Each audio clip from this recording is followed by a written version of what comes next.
Pemilu di Indonesia. Bagaimana Indonesia bisa memiliki presiden? Ya, presiden dipilih melalui pemilihan umum atau pemilu. Indonesia mengadakan pemilu sebagai praktik demokrasi. Indonesia sendiri adalah negara demokrasi terbesar ketiga di dunia. Apa itu demokrasi? Demokrasi berasal dari bahasa Yunani demos dan kratos. Demos artinya rakyat, dan kratos artinya pemerintahan dalam demokrasi. Rakyat ikut berperan dalam pemerintahan dan semua kebijakan harus mengutamakan kepentingan dan kesejahteraan rakyat. Sistem pemilu ada dua macam, yaitu sistem distrik dan sistem proporsional. Pada sistem distrik, satu daerah pemilihan hanya memilih satu wakil calon yang mendapatkan suara paling banyak dianggap sebagai pemenang di Indonesia. Pemilihan DPD mengikuti sistem distrik tetapi berwakil banyak, yaitu dipilih 4 wakil DPD di setiap provinsi. Pada setiap proporsional, tiap partai politik mendapatkan kursi sesuai dengan jumlah suara yang dibuat. Sistem proporsional ini yang dipakai dalam pemilihan DPR dan DPRD. Partai yang mendapatkan suara lebih banyak akan mendapatkan jumlah kursi yang lebih banyak juga. Lalu apakah semua partai yang mendapatkan suara dianggap lolos? Belum tentu.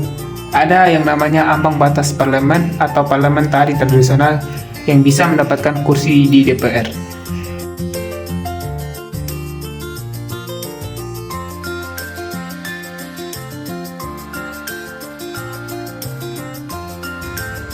Saat ini, penyelenggara pemilu adalah Komisi Pemilihan Umum atau KPU yang bersifat independen. Pemilu yang diadakan setiap 5 tahun sekali ini diatur oleh Undang-Undang Dasar 1945 dan Undang-Undang Nomor 7 Tahun 2017 tentang Pemilihan Umum. Peserta pemilu adalah partai-partai politik.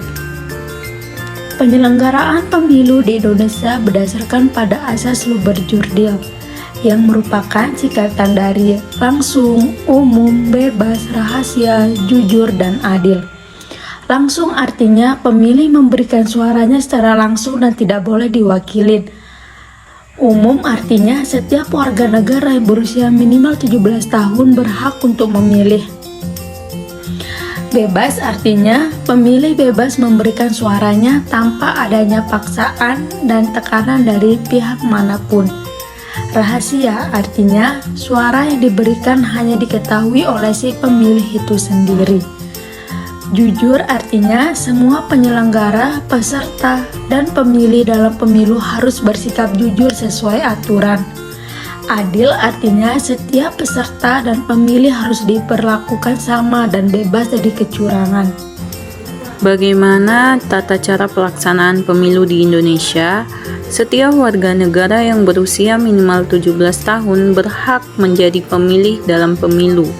Pada hari pelaksanaan pemilu, pemilih diminta datang ke TPS atau tempat pemungutan suara untuk melakukan pendaftaran. Pemilih kemudian mendapatkan kertas suara dan langsung menuju bilik suara untuk melakukan pencoblosan. Selanjutnya, pemilih memasukkan kertas suara ke dalam kotak yang disediakan. Terakhir, pemilih mencelupkan salah satu jarinya ke dalam tinta sebagai tanda bahwa pemilih sudah menggunakan hak suaranya. Sejak tahun 1950 sampai 1959, Indonesia menganut sistem demokrasi parlementer. Sistem pemerintahan dijalankan oleh kabinet yang dipimpin oleh Perdana Menteri. Pemilu di Indonesia pertama kali terjadi pada era ini, tepatnya pada tahun 1955 dan diikuti oleh puluhan partai politik. Terpilihlah anggota DPR dan Dewan Konstituan yang nantinya bertugas menyusun Undang-Undang Dasar yang baru. Sayangnya, Dewan Konstituan gagal menyusun Undang-Undang Dasar karena kondisi politik yang tidak stabil. Melalui Dekret Presiden 5 Juli 1959, Presiden Soekarno membubarkan Dewan Konstituan dan kembali memberlakukannya Undang-Undang Dasar 1945. Setelah keluarnya dekret presiden, Indonesia memasuki era demokrasi terpimpin. Presiden menjadi poros segala keputusan pemerintahan saat itu. Demokrasi belum berjalan dengan baik. Presiden mengangkat sendiri seluruh anggota DPR yang seharusnya dipilih melalui pemilu. Selain itu, kekuasaan presiden menjadi tidak terbatas dengan diangkatnya Soekarno sebagai presiden seumur hidup.